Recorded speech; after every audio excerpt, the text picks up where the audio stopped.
Hello PSI gamer fans at home, and welcome to Rimworld. Time and time again I try to do unique starts in Rimworld, but I just keep getting drawn to the prospect of naked brutality. It's just the best way to play. It offers a challenge at the start, and it's great. You get one character, you become attached to the character. It's amazing. So our character here, this is just a character generated by the game. I didn't do any cheating with the character editor like I did in my Ice Sheet series. It's Kaylee. And the biome is a cold bog.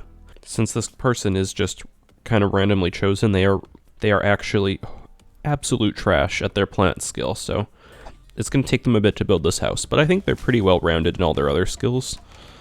That's why I took them.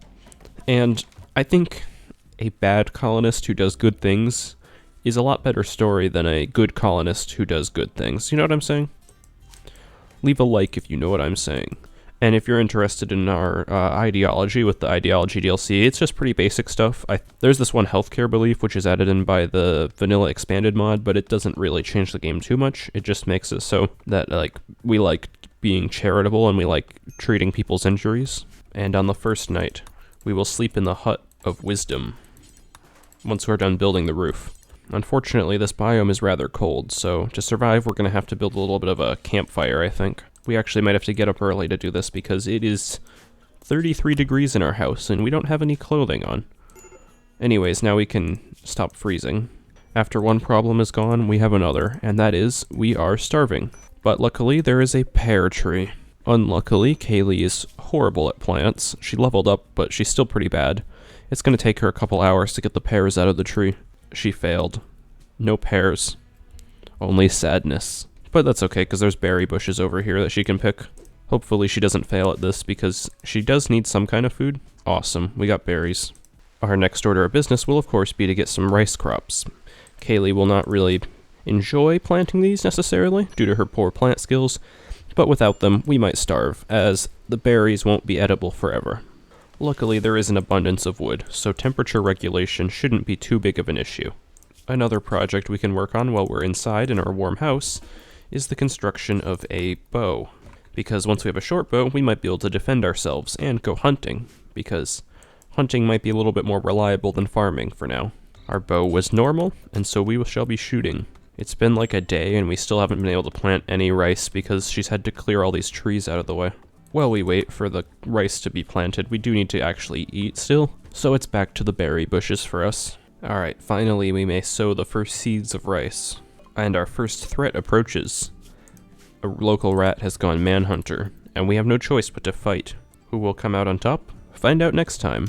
Please subscribe. It was the rat or me. We couldn't both survive in this world. Alas, we can finally have some comfort in this world.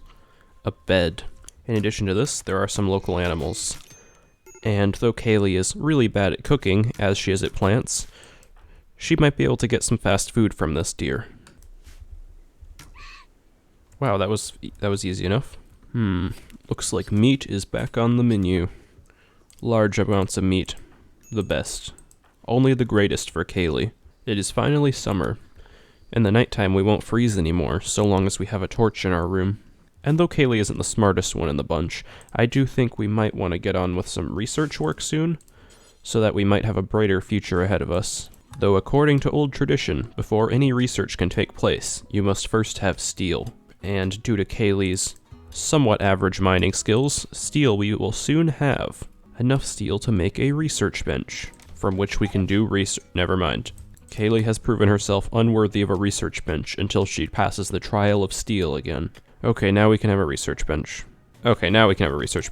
And though we may not have too much time to do researching, I think the most important thing is to get started on, smithing, just so we can make some more advanced stuff soon. It's a solid start. Unfortunately, we'll have to fend off those that are jealous of what we have. Fade out the peaceful music. Cue the fight music. An altercation is about to begin. Miss. Alright, we have to retreat. We're a fast walker, so I think we should be able to retreat much faster than this person can catch up to us. Shooting level 5. Very nice. This is good practice. It's always good to practice on real people. She's approaching again. Someday you'll get a hit, Kaylee. You can't hide from me in the trees. Another hit. Man, this short bow doesn't do very much damage. It's a good thing Kaylee can run fast. And so the battle will continue in this manner. Trading blows back and forth until one of us is fallen. Probably Odette because she brought a club to this fight. She's tough, that's why she's taken so many arrows and hasn't gone down. I think normally a short bow would have taken someone down at this point, but not Odette. Wow, she is a tank. She might be a nice recruit, 'cause she's actually pretty good at fighting. The battle raged on for hours, and hours, and hours, because neither of them could get hit. And finally, after 15 arrow wounds, Odette went down. And she didn't die, so we could take her clothing. Finally, we didn't have to be naked anymore. And now that the battle against man is over, Kaylee must go back to her everyday battle against nature. And the fact that it takes her an hour to sow 1 grain of rice. A glorious day it is, for Kaylee finally finished planting all her rice crops. And now we could get on to some more pressing matters, such as making a room to put all my stuff in. What a fine day it is today, for we finally have our first rice. The fruit of our labors, or rather, the grain of our labors, is upon us. And though Kaylee wasn't much of a cook, her cooking was still preferable to eating the raw rice, and so cooking she did. After a hard day of labor, Kaylee is finally level 3 at plants. Aha! And the following morning, a weaver named Fumiko has decided to show up. A traveler of sorts, who has shown up to help me in my quest. She can do plants, so that's a win. She can also craft. She has no serious health conditions. She even brought some food and some nice clothing with her. I think Fumiko will have a nice time in our colony. And now that we have Fumiko in our colony, we can give it a name. If you have any amazing suggestions for names, please consider leaving one in the comment section below. Otherwise, we will be known as Aldalore, and our town will be known as Settlement at the Sound. I think our first order of business is to fire Kaylee from plant work. We can also see that Fumiko is a level 1 chef instead of a level 0 chef. So Kaylee's also fired from cooking. Now she can work on the more important things like digging and building. We'll let Fumiko sleep in our shed for now. Only the finest of beds for Fumiko. And now that we have someone competent working in the fields, I think we'll actually grow some more crops. This time we'll grow some... where is it? This time I'll grow some cotton so we can make some clothing to last the winter. And now that we have 2 people working, this gives us some time to decorate our base. And so we will construct tables, as well as the finest of dining chairs. Though Kaylee's construction skill still isn't that great, so they'll probably just end up being poor. Or she won't even finish them. Every year on the 6th of Hugest, which already passed, citizens celebrate the Jubilee of Humanity. Kaylee wants to have a party, and I'm fine with that, but I'd like her to clean up this room first. A poor quality chair, just the way Kaylee makes them, is perfect. Oh, and this one was even normal. That's a first. Anyways, Kaylee's gonna spend some time smoothing the stone floor in this room, and once it looks nice, then we can have a party. Alas, the peace could only last for so long. The victors are back, and though Fumiko is not much of a fighter, she will fashion a bow for herself, just in case. Normal bow, for a very normal person, such as Fumiko. Alright, let's go out and kill this guy. This guy's really smart, so I actually kind of want to recruit him if possible. Alright, we strike from the trees. Wow, he is getting messed up. Hopefully don't kill him. Oh no. I did not mean to have Fumiko get too close to him like that. I think she can just bait him and run away. And Kaylee should be able to take him down. Kaylee's the one who actually can shoot. Oh, you killed him. He had mead and upper and money and a hatchet. This guy was carrying a bunch of stuff. I don't know what upper is. I think it's from a mod. It's like Go Juice, but it just makes you really fast. Okay. A trader is approaching. Luckily, Kaylee is quite good at talking. She might be able to strike a good deal. They don't want to buy any of our garbage. That is so sad. And everything they have is really expensive, so I think this trader will not be traded with. This room isn't considered awful anymore. I think it's time we have a party. Alright. Fumiko will even go to it, even though she doesn't really believe in this kind of thing. That was cool. And it was a fun Jubilee of Humanity. Get +5 mood. Goodbye, traders. I hope you had a wonderful visit. The raiders can't get enough of our base for some reason. I'm sure this guy won't be too hard.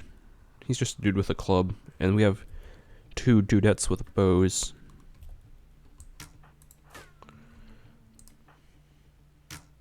Oh man, you guys suck.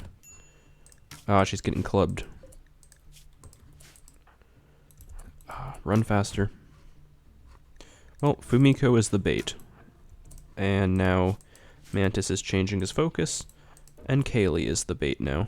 Oh no, she's been stunned. Her nose was shattered in one single hit. Luckily she's a fast walker, and she doesn't need her nose. That is kind of surprising how strong that guy was, though. Okay, this guy is kind of being annoying. Well, this would be over a lot faster if we could actually hit this guy. God, you guys suck.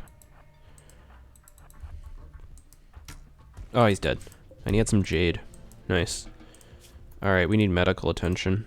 Luckily, Kaylee is a doctor, and we do have a heal root that we harvested from outside, so I think Fumiko will be fine. We don't have time for her to rest, though. All she has is bruises, and she's not going to get any, like, infections or anything. She needs to get back up and get to the rice fields. Kaylee's finally fully recovered. Minus the nose, of course, but we don't need noses where we're going. Wow, after polishing all the floors, Kaylee's bedroom is actually slightly impressive. And because we believe in proselytizing, Kaylee's actually doing a pretty good job at converting Fumiko. Alas, the peace can only last for so long. I think I already used that line, but it's funnier in this context. Okay.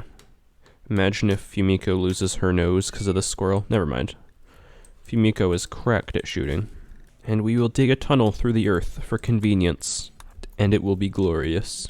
Mostly so we can smooth this wall without having to walk all the way around. But also, just in case we want to get over there quickly, we have the option. And now to pass the time, we shall take part in the humble art of stone cutting. We have many marble chunks lying around the base, and I think Fumiko, once she's done with the fields, can make quick work of these. And since winter is coming, we do have to hunt, because we need some animal hide to make some coats. We planted our cotton too late into the season, and I don't think it's going to finish growing in time, so this is our next best option. Aha! Another win against nature for Kaylee. And for an upcoming age of electronics, I think we're also going to start mining this compacted machinery. We've got such an abundance of wood, I think some wood-fired generators might be a good way to power our base through the winter. Ah, a mission. Ship to the stars. A mission that I've done one time in my life. Or maybe 2 times, I don't remember. Where do we even live? Oh, over here. I always check how far it is, even though I never do it. It's like a 39-day walk. I don't think I'm going to do that. The great generator room, complete at last. We just have to dig out these corners, and then we can put in a nice little generator, except we don't have any steel. But that's the next step, you know what I'm saying? I'll even put a stockpile in here for wood. That way we can just have convenient wood storage right for our generating needs. Ooh, free stuff. Insect milk. Wonderful. Alright, we can finally enter the industrial age. Well, it'll take a second. There we go. And we can get a psychic soothe. Anyways, I'm gonna switch out the campfire for a electric stove and a electric heater, because together those accomplish pretty much the same thing. I can also remove this torch lamp and replace it with a regular old steel lamp. This will take time, of course. Time that Kaylee must spend mining for steel and then hauling it back. Meanwhile, Fumiko has very little work to do, and we didn't properly plan out how to use our meat, so it went bad. Alas, after a day of progress in what is one of the harder challenges in the game, aside from, of course, the Ice Sheet Naked Brutality challenge, I think I'm going to leave this video here. I might continue this in the future, but until then, be sure to like, subscribe, and join my Discord server. I'll see you all next time. Goodbye.